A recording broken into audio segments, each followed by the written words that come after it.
The views expressed herein reflect the views of the Whisler Agency as of the date of publication. These views may change as conditions change. The views expressed herein are not intended and should not be construed as investment advice, and they do not address any individual's specific situation. Welcome to Whisler While You Retire with Tim Whisler from the Whisler Agency. Here you will learn how Tim helps clients avoid taking unnecessary risks in retirement. With a fiduciary responsibility, Tim's mission is to help retirees and soon-to-be retirees create a greater sense of confidence about their retirement plan. Now, on to the show. A podiatrist and a cardiologist walk into a bar. No, wait, that's wrong. In this case, the podiatrist and the cardiologist walk into the office of their financial advisor because they know better than to manage their own retirement plans.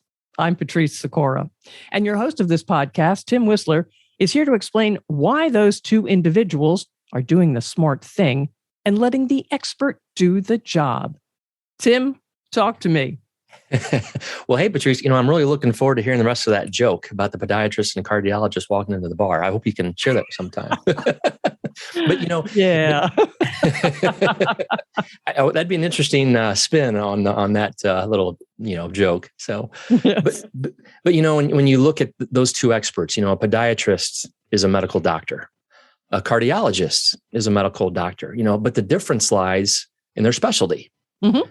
An ingrown toenail, although uncomfortable, is not as critical of a procedure as, let's say, having a stent put into your artery, right? Sure. But it's not an insult to the intelligence of the podiatrist if he can't put in his own stent. And another one of the greatest threats to a successful retirement plan all too often can be found in the mirror. Far too often I meet with people who sometimes have associated the success maybe in self-managing the growth of a 401k with the success maybe in self-managing a retirement income plan. But what compounds that danger even more is when there's a spouse involved. Because if the uninformed spouse isn't on board with how things should work, then how will he or she successfully navigate that journey in retirement if they have to fly solo? That relationship with a retirement income specialist is certainly not only wise when things are going well, but can certainly be invaluable when life takes that unexpected turn of events. Well, why do people think they can self-manage their funds anyway? I mean, there's so much emotion involved, and you've talked about this in your other podcasts. You really are taking quite the chance when you're doing it yourself. We really are, and again, it's not a bad thing. I certainly don't want anybody to feel as though they're not intelligent because of doing it themselves. But there could be from a number of reasons. Perhaps maybe a previous experience with an advisor that maybe didn't go well. Or, maybe they saw experience that their mom and dad had with a specialist or an advisor that didn't go well. So they're thinking, well, why do I want to do that? Maybe another reason is simply they just don't know who to turn to. What differentiates one advisor from the other? Is it the number of billboards? Is it the number of marketing, advertising, social media? How do you know who to turn to? So therefore, how do you trust somebody? If we don't know what we're buying, we better know and trust the person who's recommending it. And maybe some people just like to be more in control. And, when it comes to the 401ks, maybe they kind of felt like, hey, I kind of got used to doing that in the 401k world, so I could maybe transition that into my retirement world too. So it could be a few reasons why people want to self-manage. Well, following up with the 401k, when you're working, a lot of people do self-manage a 401k, or at least kind of self-manage it because you go in and you choose the chunk of funds that maybe your employer offers. How do you feel about that? Well, whenever I'm engaging into a conversation with a prospect and they're still working, I always like to kind of ask that question, do you have access to an advisor that's affiliated with the 401k plan? And more times than not, really the answer is no. They just don't provide staff, or they don't provide a licensed representative that can provide some recommendations for somebody. So, what happens then? That's usually the time when 401k investment decisions are made based upon maybe the recommendation of a coworker, or maybe the unsolicited opinion of a coworker, right? So what I mean by that is, so for example, the recommendation from a coworker, very well, maybe very sincere. or the unsolicited opinion of a me monster coworker might raise some curiosity. Now, Patrice, have you ever met a me monster? I don't know.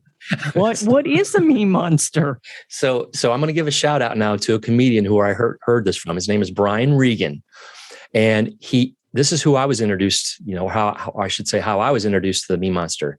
That me monster is that close talking, personal space invader who knows everything about everything. Right? Oh, yes. This is the person who mentored Google. Right? They know everybody, right? They've done everything you've done, but they've done it more often. They've done it better. So, you think about in the cubicle world of corporate America, where everybody within a 15-foot radius of your desk can hear what you're talking about. You can hear what they're talking about. So maybe somebody is sharing a thought or concern. Well, here comes the me monster. He said, well, this is what I've done. And I've made all this percentage. This is what you should be doing. Okay, well, that's one opinion, yes. And then there's the other opinion of maybe of a sincere coworker. Well, that might be true, that what's working for that person may not be the best recommendation for you, because we got to keep in mind that everybody's at different stages of life. Yes. Everybody has different preferences. So again, those results that one person experienced may not be the best for you. And not only that, they may tell you about their positive experience, but what about their negative experience? Exactly. Yep. It's a good point. And this is where there are some serious differences between the investment preferences from one person to the next. So I like to kind of share this as a kind of in a story format. So let's say, for example, let's talk about Mike, a new employee at Sakura Enterprises, right? I like it. Yes. I didn't figure you'd have a problem with that. So, here's Mike. He's at his new job, and his mentor / trainer is going to be Carol. Okay. So Mike's 28 and Carol's 51. Mm-hmm. Now, if we stop right here by only knowing two things, their names and ages and genders, is it safe to assume that their investment preferences might be slightly different? Yes, most definitely. Exactly, right? Age and gender plays a huge role. Mm-hmm. So now we continue to go on. Another element might be that of marital status. Okay, so Mike's 28, he's single, he's on his own. Carol, like we said, is 51. She's married. She's slowly becoming an empty nester with her husband. Her kids are growing up, they're out of college. So they're going to look at investments through different lenses. Mm-hmm. Very much. Let's peel back the layer, the onion one more layer. Carol's husband helps her allocate her funds, and she only reviews the statements if she hears bad news about the market, right? It's always interesting whenever I think back in March of 2020, when the COVID news broke and the markets reacted. And, we try to take a very proactive approach with the relationships of all of our clients. And, we reached out to them. And it was interesting that the only client that I had who reached out to me on their own was a text message that I got. And the text message was, do I need to get out of the market? And that text message was from my wife, Rhonda. Really? Yes, it was. She was the only one. And so my point is, so she heard about the bad news. And what was her first thought was, hey, do I need to get out of the market? So she comes to me, and I'm like, no, honey, you're not retiring. You're fine. Keep doing what you're doing. Don't worry about it, But to my point, there's Carol, 51, she's married. She doesn't really pay attention to really what's going on in the market because that's kind of what her husband does. So, therefore, her focus on investments, being married, being closer to retirement than Mike, is going to be completely different because he's single, he's younger, and he's probably going to be much more aggressive with his holdings in his 401k. So that's where, again, that element of, seeking advice from somebody, whether it's solicited or unsolicited, can be, something maybe we wouldn't want to consider, get a second opinion on before maybe we exercise that type of recommendation. But what if the employee does not have access to a plan advisor, a 401k plan advisor, and obviously is savvy enough not to trust the advice of this me monster? Where can they go? Well, that is one thing that we can do for people. We have, I have access to an incredible group of people that help folks with a case design, and we can provide an analysis on their holdings. We can compare, their risk tolerance based upon walking them through a very simple, painless questionnaire, which determines their tolerance for risk on a spectrum that ranges obviously from 0 to 100, from conservative to aggressive. So once we kind of walk them through that assessment and they now can see where they truly rank on that range of tolerance, then what we can do is we can then run their holdings on their 401k through the analysis software that they use, my case design team uses. And then we can see, okay, is there a disproportionate relationship? And if so, then what we can do is say, okay, let's say, for example, we're talking to Carol, and Carol says, okay, here's my 401k statement. Here are the holdings of all the different funds that we're using. But after we've run Carol's analysis through the summary, and we've created the summary for her, we've kind of determined that maybe she's a little more risky than what she's scored on the assessment. So it's at that point where we'd say, okay, Carol, go ahead and provide us with the menu of all the different investment holdings that are available to you through your 401k administrator. That way, then we can say, okay, you've got all these different, investment options from your large cap, your small cap, your income funds, your, retirement target funds, whatever the case may be. We can run through and analyze all those and say, okay, this is where you're currently at, but based upon where your tolerance lies, you might want to look at making a couple changes here or there. So that way, then a person doesn't feel as though they are truly on an island all by themselves, just because of the fact that the 401k plan that they are participating in, and I hope they're participating in it, just because that plan administrator doesn't provide them with some professional advice, we can still help them with that. And we're talking here about the accumulation phase of your life. When you're working and you're putting money into your 401k, self-managing that's one animal. What about when you move to the distribution phase? I'll tell you right now, I would have no clue about distribution. When do I have to take my RMDs? That could really hurt somebody. Patrice, you said that so well. That is exactly right. It's one of those things where, we are transitioning through a very exciting time of life. We're completing the accumulation phase where, we've talked about this before. We're really focusing on one challenge, and that is simply saving enough. That's it. It really, truly boils down to that, because if we don't want it to happen, but if the 401k would take a huge hit, it's really okay because we have years, we have time yet that we can recover. But like you said, as we transition to the distribution phase, the challenges we're going to face, there are many challenges that are known by a few, but they're extremely dangerous to everybody because most people don't know what they don't know. And like you said, we've got RMDs.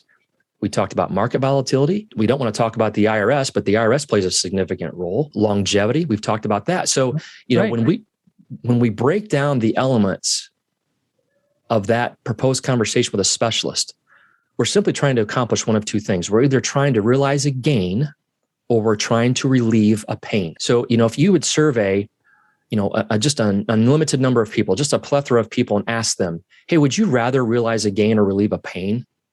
The majority of people would say, I don't want to have pain. We don't like pain. Exactly. Right? Nobody likes pain, right?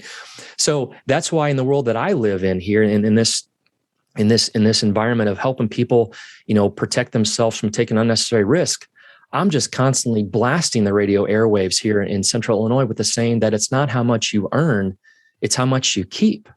Because that is something we truly have to understand, that when it comes to the differences between the two phases, what we're really trying to accomplish is greatly, different from one to the other. So that's why having access to an advisor who specializes in helping you successfully navigate that phase of life is so critical. Why do you think it is that people are afraid to go to an advisor? You mentioned a few reasons earlier, but you're in a working situation where you've got the 401k. I hope, like you say, they are involved with that. They're doing the matching if their employer does that. But they think they know it all. Right. And they don't. No.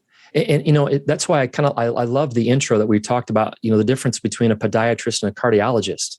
It does not stem from intelligence. This is not about intelligence. I mean, I have many, many intelligent clients that work with me. I love talking with these folks and learning about, what did they do? What made them an expert in their field? So this does not stem from a level of education, but it stems from the level of knowledge and wisdom that comes from experience.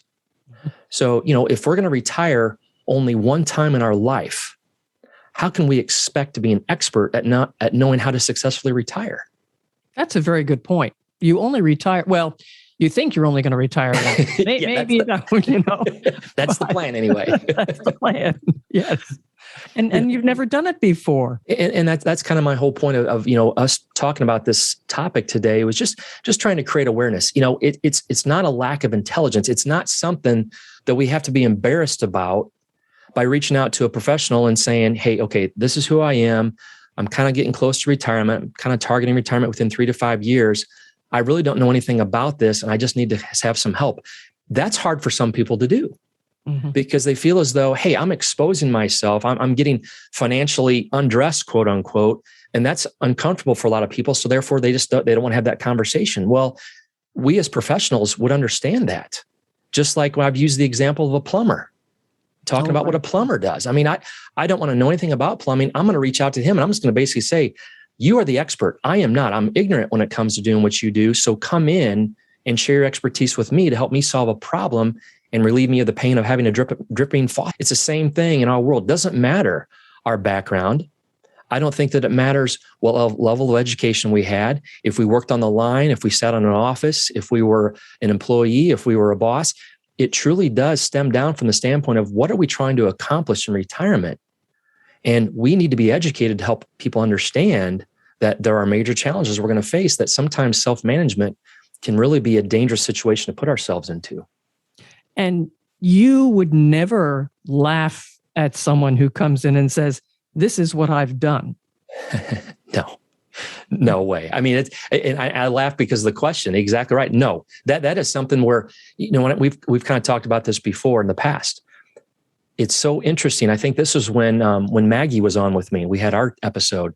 She and I both were kind of talking about so many people when we start having that initial conversation, when they say, okay, they start peeling back the layers of sharing numbers with us. Now, this is my 401k and my IRA. Now, this is probably not as much as a lot of people have, but it's really all we have. And I always like to pause right there and just encourage people to understand, don't compare yourself to anybody else. That's not the point here. What you have worked and saved and sacrificed for decades is now your number. Be proud of that number. Let's leverage that number. Most importantly, let's protect that number and put it to work for you and help you understand. So no, it's certainly not a laughing matter. It's a very, very important conversation to have. I think it's a mature conversation to have, quite honestly.